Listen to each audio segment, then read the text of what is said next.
Dear Patriots, before the news starts, please subscribe to our patriotic channel by clicking the subscribe button.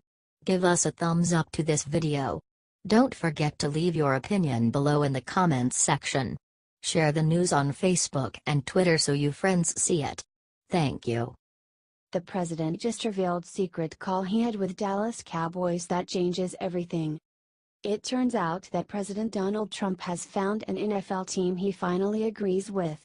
It turns out that, after the Cowboys kneeled the other night, the president had a private call with club owner Jerry Jones.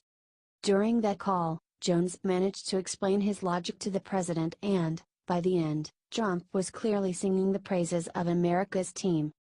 It turns out that the whole kneeling thing was all part of Jerry's plan because he respects the flag so much.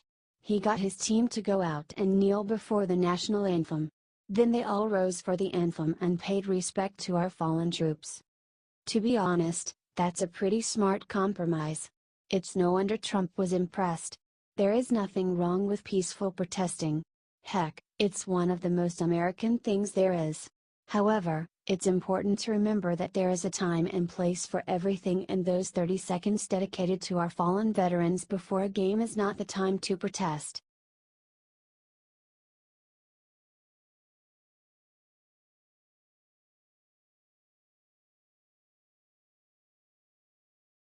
IT begins. Owner of huge clothing company just hit the NFL right where it hurts. Alan Jones is the CEO of Hardwick Clothing and Check-into-Cash Payday Loan Company. As of Tuesday, he is tired of sponsoring the wardrobes and advertising of the NFL. Hardwick Clothing is one of America's oldest suit maker. In a recent statement, he said, "Our companies will not condone unpatriotic behavior."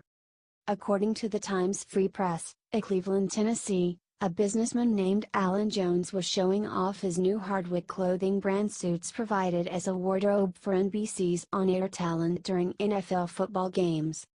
Jones is the CEO of payday lending chain Check-into-Cash and is the owner of Hardwick Clothes.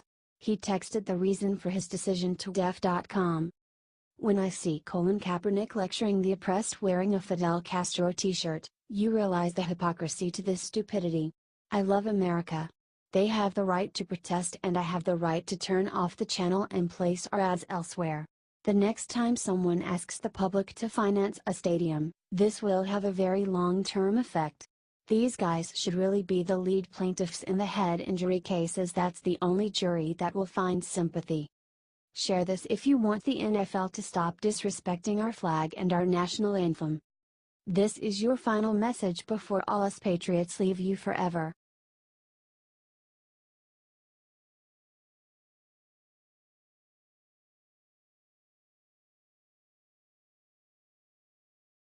Flag kneelers are breaking the law, this representative just pointed out the punishment. Tennessee's Representative Marsha Blackburn just made sure everyone knows that Trump is right about how Americans are supposed to behave when our national anthem is played. Monday, Rep. Blackburn filed a resolution to remind Americans that federal law addresses how we are to act during the playing of the Star-Spangled Banner. Pursuant to Section 301B of Title 36 of the U.S. Code, armed services members in uniform should give the military salute at the first note of the song and maintain that position until the last note. Armed forces members and veterans who are present but not in uniform may do the same, and all other persons present should face the flag and stand at attention with their right hand over the heart, and men not in uniform, if applicable, should remove their headdress with their right hand and hold it at the left shoulder, the hand being over the heart. Emphasis added. When the flag is not displayed, all present should face toward the music and act in the same manner they would if the flag were displayed. Unfortunately, this is one of those laws with no teeth. So no one will go to jail for disobeying it. But the fact that it's set out in federal law says everything any American needs to know, don't you think? And it proves Trump is in the right. If you will follow this law, and want your friends and family to know and follow it, too, get this shared till it's viral, patriots. Comment it's the law. H.T. the Tennessean.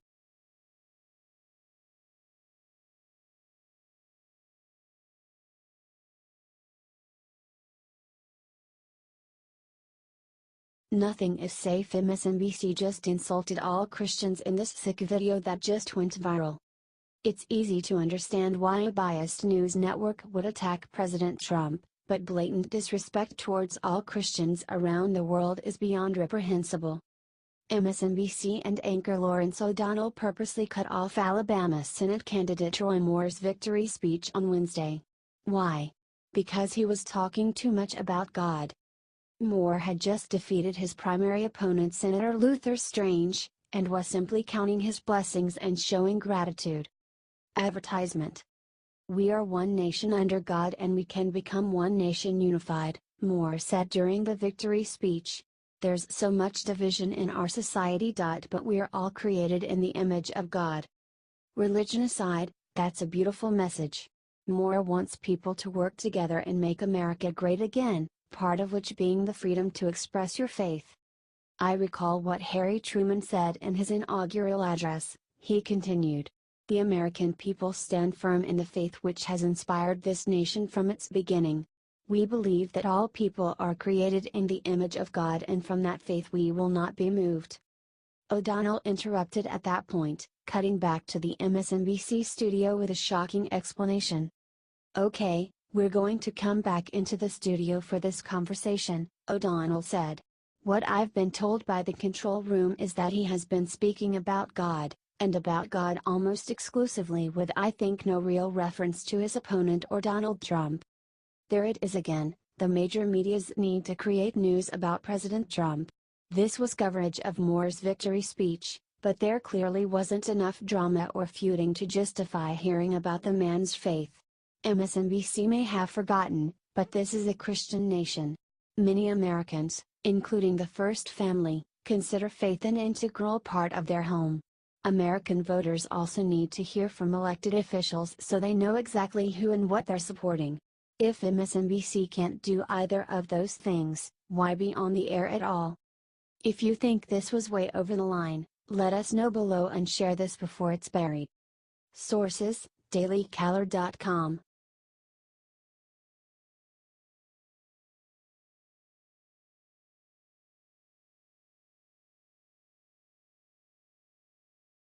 Chuck Grassley just dropped a bombshell on Senate floor. He leaked Comey's worst secret. The Senate Legal Counsel is now preparing subpoenas for two senior FBI officials that the Justice Department is blocking committee members from interviewing. There has been a year of evidence of corruption this year. Senator Chuck Grassley just dropped a bombshell during Senate hearing in the video above. CNN just reported last week that the Justice Department was preventing individuals from showing up before the Senate Judiciary Committee to answer questions about firing James Comey. It cited Robert Mueller's investigation. Grassley has been joined by California Senator Dianne Feinstein to repeatedly ask for two senior FBI officials, Carl Gotthus and James Rubitsky, to sit down for an interview on the Comey firing as part of the committee's probe. "We've got subpoenas at the Senate Counsel office," Grassley told CNN Wednesday, referring to the Senate office that would draft the subpoenas. "When we get done there, I'm gonna have to consult with Senator Feinstein. Share this everywhere right now. James Comey is a criminal and perjured himself. This has to get out now. The media is not covering this at all. It seems crooked. Comey made up his mind on Hillary months before." Thanks for reading.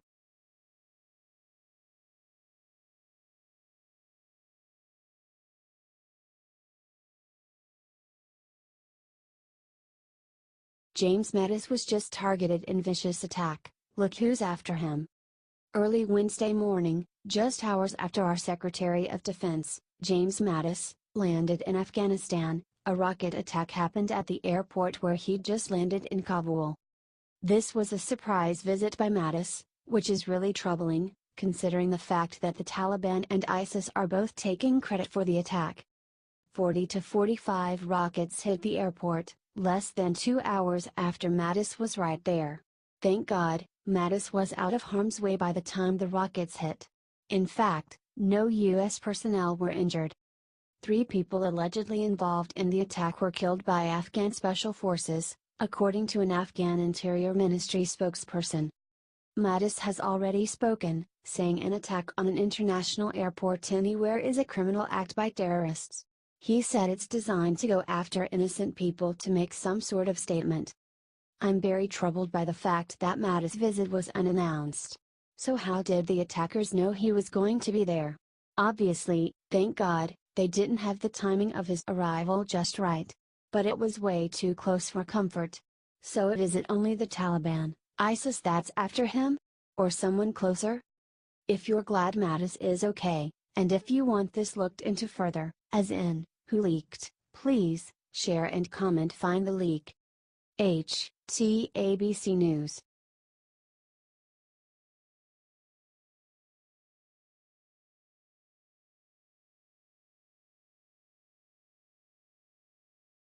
Sarah Palin just teamed up with Judge Moore and what she did will change everything. Sarah Palin has been a big supporter of Judge Roy Moore, who just won the GOP special primary election for Senate in Alabama. She told people, before the election, that a vote for Moore was not a vote against the president.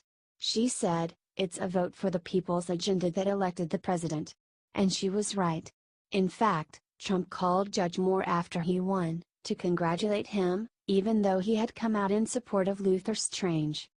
Following Moore's victory, Palin gushed on Facebook, saying this: "We can win this war." She also said this: "He's a good man and he's got great character. Yes, this is what we need. We don't need the lobbyist mentality in the Senate, because that lobbyist mentality has too often proven to the people that special interests that will enrich that lobbyist will come before the people's interest. We can't afford any more of that. That has led us to the $20 trillion debt that we're in. That has led us to the government growth and overreach that we see.